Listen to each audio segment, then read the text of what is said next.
सोनाक्षी सिन्हा ने बॉलीवुड के एक बड़ा स्टार को धो दिया है। रणबीर कपूर के साथ जिंदगी में किसी भी मूवी में काम नहीं करेगा, ऐसा दावा किया है। आखिर क्यों सोनाक्षी इतना खफा है रणबीर कपूर के ऊपर? सोनाक्षी सिन्हा सलमान खान के साथ दबंग मूवी से डेब्यू करने के बाद अजय देवगन, अक्षय कुमार, शाहिद कपूर के साथ बहुत सारे मूवी में काम किया है और सारे मूवी हिट था। ये देख के डायरेक्टर प्रोड्यूसर ने सोनाक्षी को लेकर एक मूवी बनाना चाहता था। उस मूवी में रणबीर कपूर हीरो रहने वाला था। रणबीर कपूर को इस मूवी का स्क्रिप्ट अच्छा भी लगा था। जब सुना है इस मूवी में सोनाक्षी रहने वाला है तब प्रोड्यूसर को बोला था इस मूवी में जो हीरोइन रहने वाले है उसको आप बदल दीजिए, क्योंकि वो मेरा उम्र से बड़ा है और स्क्रीन में अच्छा नहीं लगेगा। हालांकि प्रोड्यूसर ने सोनाक्षी को लेकर ही उस मूवी बनाना चाहता था, इसलिए रणबीर कपूर को उस मूवी से बाहर होना पड़ा। सोनाक्षी सिन्हा ने एक शो में आके कहा, मैं खुद को लाकी मानता हूँ जो इंसान ने मुझको रिजेक्ट किया था, क्योंकि ऐसे आदमी के साथ मैंने जिंदगी में काम नहीं करना चाहता हूँ।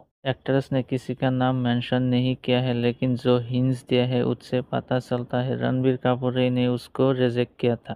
मूवी रिव्यू, बॉलीवुड गॉसिप सबसे पहले पाने के लिए सब्सक्राइब करो फिल्मी न्यूज चैनल को, साथ में बेल आइकन भी दबा दीजिए सबसे पहले लेटेस्ट वीडियो देखने के लिए, और लाइक शेयर कमेंट कीजिए।